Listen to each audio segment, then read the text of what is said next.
단순히 물에 소금 타서 먹는 이야기가 아닙니다. 67세 윤정숙님은 단 7일 만에 허리띠를 한 칸 줄였고 70세 김순자님은 공복 혈당이 20 이상 떨어졌으며 64세 이명희님은 매일 아침 붓던 얼굴이 화장 잘 받는 얼굴로 바뀌었습니다. 이 세 분의 공통점이 뭘까요? 특별한 약도 힘든 운동도 아니었습니다. 아침에 미지근한 물 한 잔에 소금 한 꼬집을 넣어 마셨을 뿐입니다. 지금 이 말이 믿기지 않으실 겁니다. 소금이라니 오히려 붓고 혈압 올리는 거 아니냐고 생각하실 거예요. 맞습니다. 우리는 평생 그렇게 배워왔으니까요. 짠 음식은 무조건 나쁘다. 소금은 최대한 피해야 한다. 이게 상식이었죠. 그런데 여기엔 결정적인 함정이 숨어 있습니다. 언제 먹느냐, 얼마나 먹느냐, 어떤 상태에서 먹느냐에 따라 소금은 독이 될 수도 있고 약이 될 수도 있다는 사실을 아무도 말해주지 않았어요. 저녁에 짠 라면을 먹으면 다음날 얼굴이 붓습니다. 맞아요. 하지만 아침 공복에 적절한 농도의 소금물을 마시면 오히려 세포가 깨어나고 붓기가 빠집니다. 왜 그럴까요? 바로 시간과 농도의 차이 때문입니다. 밤새 잠을 자는 동안 우리 몸은 땀과 호흡으로 나트륨과 미네랄을 계속 잃어버립니다. 평균적으로 6시간에서 8시간 수면 동안 약 500ml의 수분이 빠져나가는데 이때 나트륨과 칼륨도 함께 손실됩니다. 세포막은 딱딱해지고 당분은 에너지로 바뀌지 못한 채 혈액 속을 떠돌다가 지방으로 쌓이기 시작합니다. 이게 바로 밥을 줄여도 뱃살이 안 빠지는 이유고 물을 마셔도 입이 마르는 이유고 아침에 얼굴이 퉁퉁 붓는 이유입니다. 안녕하세요. 저는 김나훈입니다. 30년 동안 세포 유동성과 나트륨 채널을 연구해온 박사입니다. 그동안 수천 명의 혈액 데이터와 세포막 상태를 현미경으로 직접 관찰하면서 한 가지 진실을 깨달았어요. 소금은 양의 문제가 아니라 균형의 문제라는 거죠. 세포막이 유연해야 영양이 들어가고 노폐물이 나옵니다. 그런데 미네랄이 부족하면 세포막이 딱딱하게 굳어버려요. 그러면 인슐린이 문을 두드려도 세포가 문을 열지 못하고 당분은 지방으로 쌓이고 붓기는 빠지지 않고 변비는 계속되고 면역력은 떨어집니다. 제가 처음 이 연구를 시작한 건 한 환자분 때문이었습니다. 60대 후반 여성분이었는데 모든 검사 수치는 정상인데 만성 피로와 뱃살, 붓기로 고통받고 계셨어요. 약을 드려도 별 효과가 없었죠. 그러다 우연히 그분의 식습관을 자세히 들여다봤더니 소금을 극도로 제한하고 계셨더라고요. 혈압 때문에 의사가 짜게 먹지 말라고 해서 거의 10년 가까이 싱겁게만 드셨대요. 그때 깨달았습니다. 문제는 소금 자체가 아니라 미네랄 불균형이구나. 그분께 아침 공복에만 소금물 한 잔을 마시도록 권했습니다. 저녁엔 여전히 싱겁게 드시되 아침에만 미네랄을 보충하는 거죠. 2주 후 그분은 10년 만에 처음으로 몸이 가볍다고 말씀하셨어요. 아침에 일어날 때 무거웠던 다리가 한결 가벼워지고 오후만 되면 쏟아지던 졸음도 줄었다고 하더라고요. 한 달 후엔 뱃살이 눈에 띄게 줄었고 2달 후엔 혈압도 더 안정됐습니다. 이게 단순히 한 분만의 이야기가 아니에요. 그 후로 제가 만난 수백 명이 같은 변화를 경험했습니다. 그런데 대부분의 사람들은 소금을 무조건 피해야 한다고 생각합니다. 혈압 때문에, 붓기 때문에, 심장에 안 좋다고 배웠으니까요. 하지만 문제는 소금 자체가 아니라 언제, 얼마나, 어떤 형태로 먹느냐입니다. 저녁에 짠 음식을 먹으면 몸이 붓고 혈압이 올라가지만 아침 공복에 적절한 농도의 소금물을 마시면 오히려 세포가 깨어나고 대사가 활발해집니다.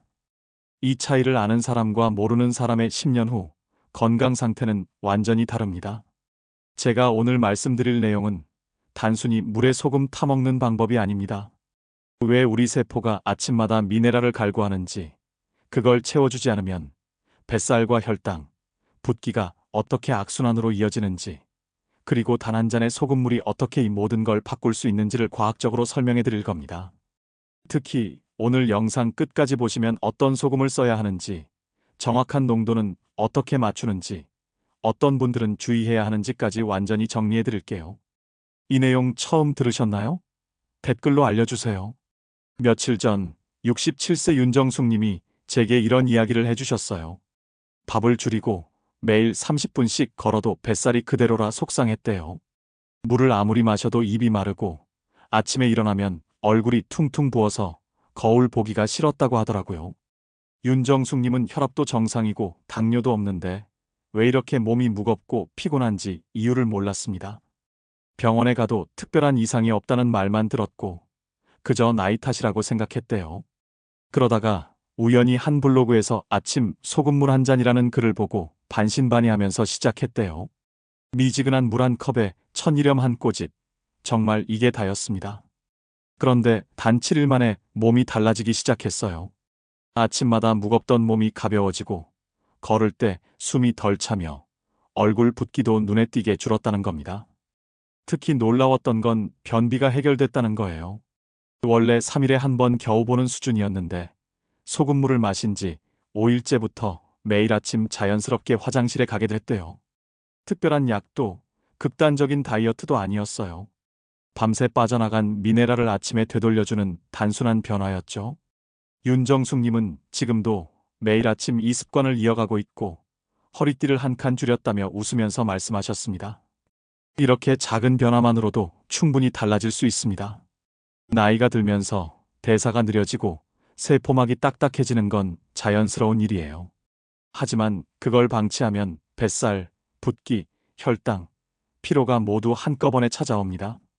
반대로 세포에 필요한 미네랄을 아침마다 공급해주면 몸은 스스로 균형을 되찾기 시작해요. 이게 바로 오늘 제가 말씀드리고 싶은 핵심입니다. 혹시 아직 구독과 좋아요를 누르지 않으셨다면 지금 바로 눌러주세요. 이 채널은 여러분의 건강한 노년을 응원합니다.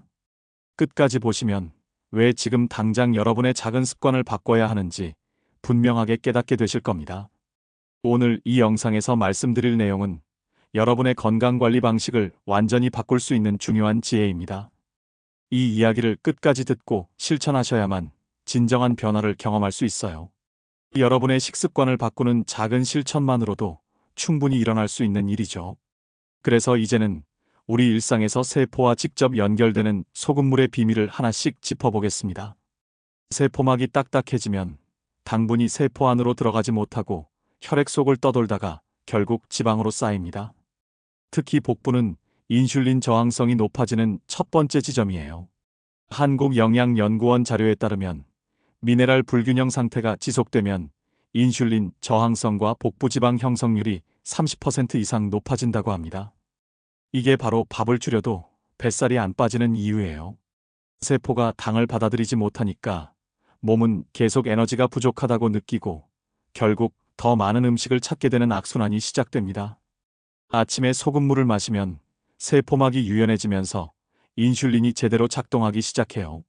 그러면 당분이 에너지로 바뀌고 지방으로 쌓이는 대신 소모됩니다.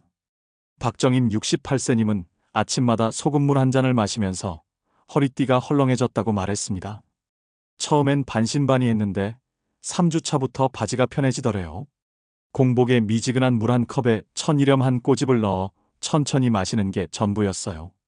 단, 혈압이 높거나 신장 기능이 약한 분은 반드시 전문가와 상담 후 시작해야 합니다. 소금이 세포막을 부드럽게 만들어주지만 과하면 오히려 혈압에 부담을 줄 수 있거든요.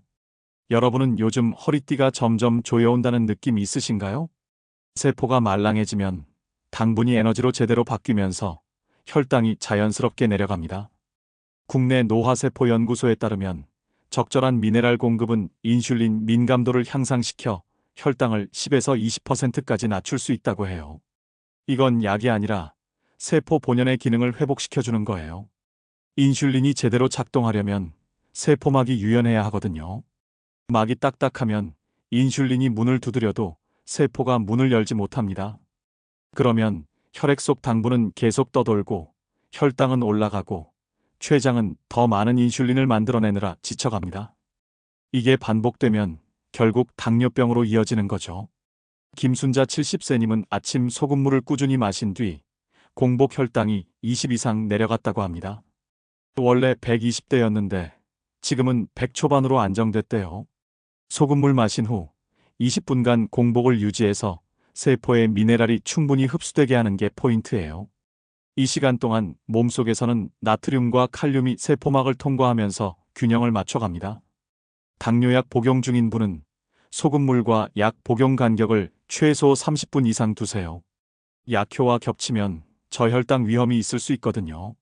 혈당 때문에 걱정 많으신 분, 소금물 한 잔으로 변화가 가능하다면 해보실까요? 소금 속 나트륨이 세포 안팎의 수분 압력을 조절해서 불필요한 수분을 배출합니다. 붓기는 단순히 물을 많이 마셔서 생기는 게 아니에요. 세포가 수분을 제대로 조절하지 못해서 생기는 거예요. 한국생리학회 보고에 따르면 미네랄 균형이 회복되면 세포 수분 대사가 25% 이상 개선된다고 합니다. 나트륨은 세포 밖에서 수분을 끌어당기고 칼륨은 세포 안에서 수분을 유지하는 역할을 해요. 이 둘이 균형을 이루면 얼굴이나 다리가 붓지 않고 피부톤도 맑아집니다. 특히 아침에 붓기가 심한 건 밤사이 미네랄이 부족해서 세포가 수분을 제대로 배출하지 못하기 때문이에요. 이명의 64세님은 아침마다 얼굴이 덜 붓고 화장이 잘 먹는다고 말합니다. 원래 아침엔 눈두덩이가 퉁퉁 부어서 화장하기 싫었는데 지금은 거울 보는 게 즐겁대요. 너무 짜게 하지 말고 입안에서 한 바퀴 굴린 후 삼키는 습관이 좋습니다. 혀로 짠맛을 느끼면서 천천히 넘기면 소화기관도 자극을 받아서 장운동이 활발해져요. 소금이 과하면 오히려 부종이 생길 수 있으니 한 꼬집 이상 넣지 마세요. 손가락 3개로 살짝 짚는 정도면 충분합니다. 아침마다 얼굴이 붓는 분, 혹시 오늘부터 이 방법 시도해 보실래요? 미네랄은 세포막을 부드럽게 해서 노폐물 배출을 돕습니다. 염증은 세포 안에 쌓인 노폐물이 제대로 빠져나가지 못할 때 생겨요.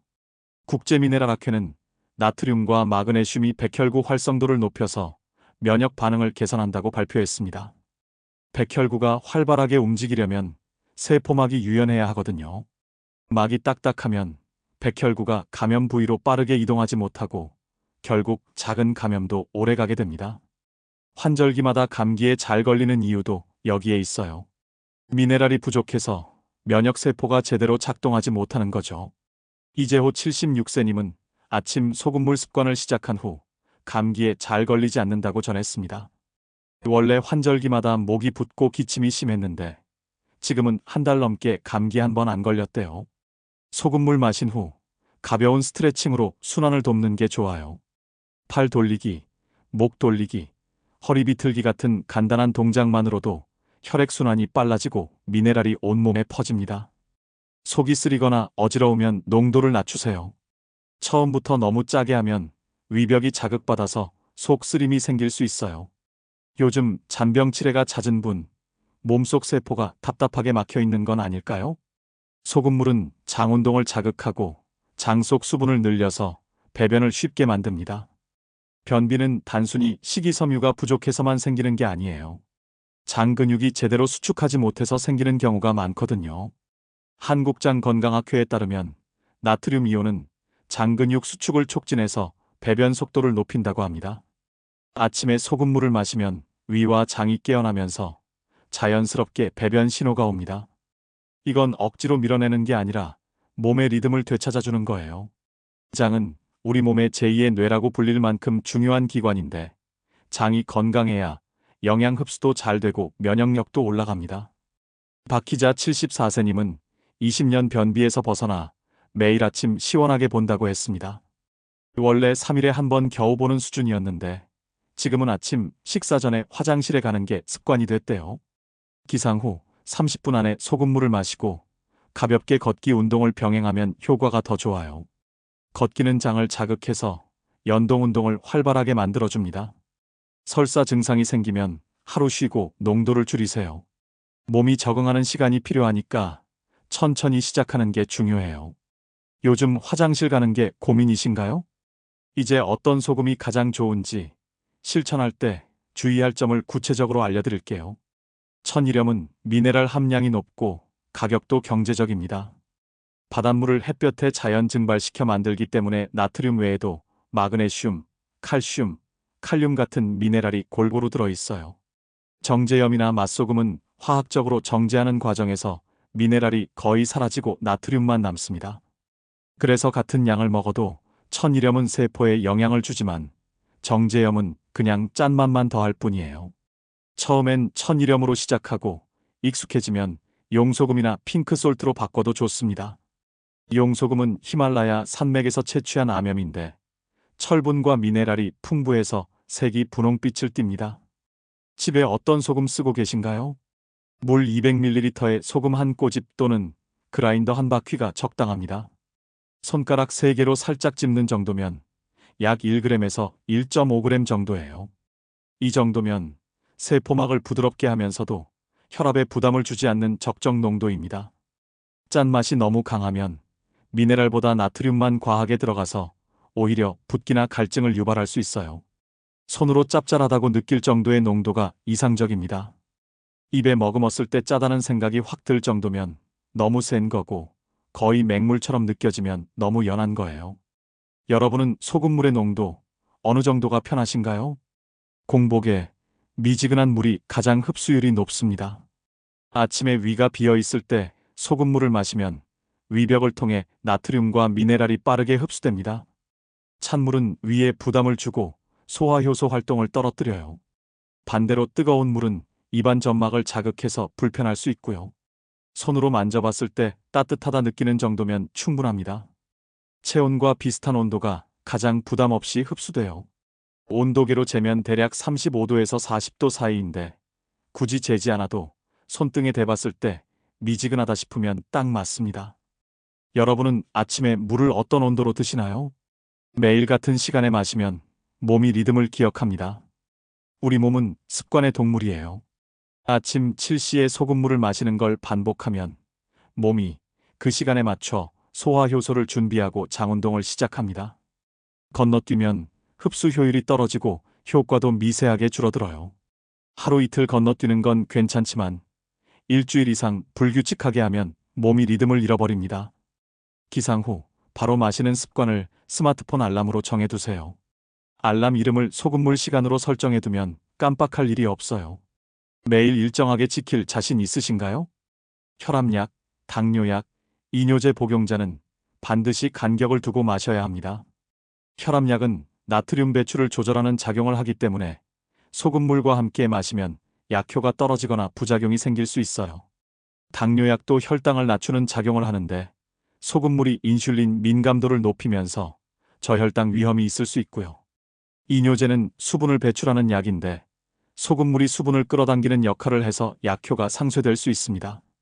속이 쓰리거나 어지러울 땐 즉시 중단하고 물로 희석하세요. 위가 예민한 분은 농도를 절반으로 줄이거나 소금물 마신 후 바로 미지근한 맹물을 한 잔 더 마셔서 위를 보호하는 게 좋아요. 몸의 반응을 기록하면서 천천히 양을 조절하세요. 노트나 스마트폰 메모장에 날짜별로 컨디션을 적어두면 패턴이 보입니다. 혹시 드시는 약 때문에 소금물 시도를 망설이셨나요? 소금물 효과를 높이려면 함께 먹으면 좋은 음식들도 있습니다. 바나나나 고구마 같은 칼륨 풍부한 음식은 나트륨과 균형을 맞춰줘서 붓기를 더 빠르게 빼줍니다. 칼륨은 세포 안에서 수분을 조절하는 역할을 하거든요. 나트륨이 세포 밖에서 수분을 끌어당기면 칼륨은 세포 안에서 수분을 적절하게 유지해요. 이 둘이 균형을 이루면 몸이 가볍고 혈압도 안정됩니다. 아보카도나 시금치도 좋은 선택이에요. 마그네슘이 많아서 근육 이완과 혈관 확장에 도움이 됩니다. 반대로 피해야 할 음식도 있어요. 소금물 마신 직후 커피나 녹차를 마시면 이뇨 작용 때문에 미네랄이 빠르게 빠져나갑니다. 카페인은 신장을 자극해서 소변을 많이 만들거든요.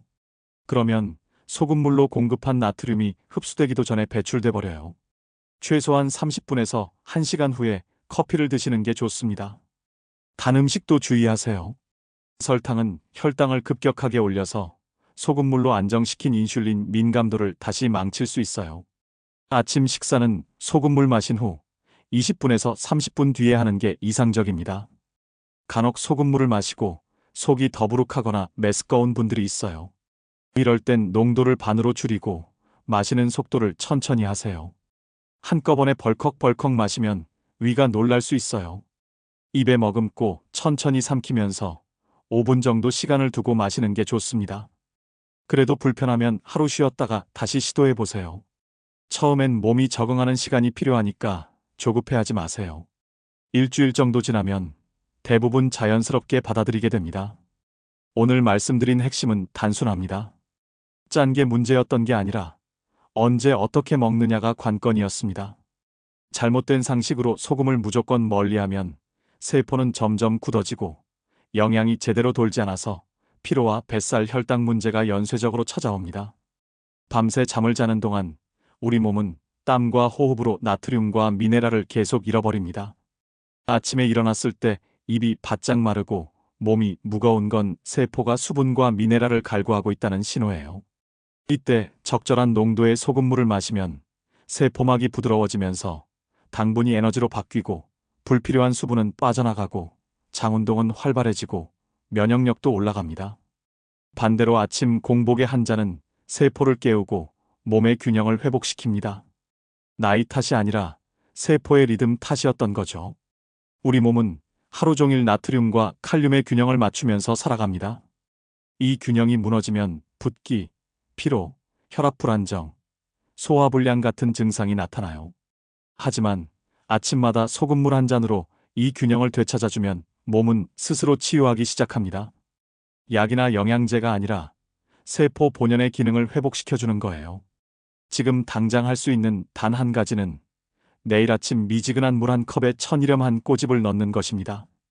급하게 효과를 바라지 말고 몸의 반응을 느끼며 천천히 해보세요. 첫날엔 맛이 낯설 수 있어요. 하지만 3일만 지나면 몸이 그 맛을 기억하고 일주일 지나면 아침마다 자연스럽게 찾게 됩니다. 한 달 후엔 거울을 보면서 얼굴 라인이 또렷해진 걸 느낄 거예요. 허리띠를 조이는 손에 힘이 덜 들어가고 아침에 일어날 때 몸이 가벼워진 걸 체감할 겁니다. 혹시 혈압약이나 당뇨약을 드시는 분이라면 전문가와 상담 후 시작하세요. 약과 소금물의 간격을 최소 30분 이상 두고 처음엔 농도를 절반으로 줄여서 몸의 반응을 지켜보는 게 안전합니다. 몸이 적응하면 조금씩 농도를 높여도 괜찮아요. 중요한 건 꾸준함입니다. 하루 이틀 해보고 포기하면 아무런 변화도 느낄 수 없어요. 최소 2주는 매일 같은 시간에 마셔야 몸이 리듬을 기억하고 반응하기 시작합니다. 다음 영상에서는 미네랄이 부족하면 생기는 5가지 노화 신호에 대해 알려드리겠습니다. 손톱이 쉽게 부러지고 머리카락이 푸석해지고 입꼬리가 자주 트고 근육이 자주 경련하고 밤에 잠이 잘 안 오는 증상. 이 모든 게 미네랄 부족 때문일 수 있어요. 어떤 음식으로 어떻게 채울 수 있는지 구체적으로 알려드릴 테니 기대해 주세요. 오늘 내용이 도움이 되셨다면 구독과 좋아요로 응원해 주세요. 여러분 생각은 어떠신가요? 댓글로 알려주세요.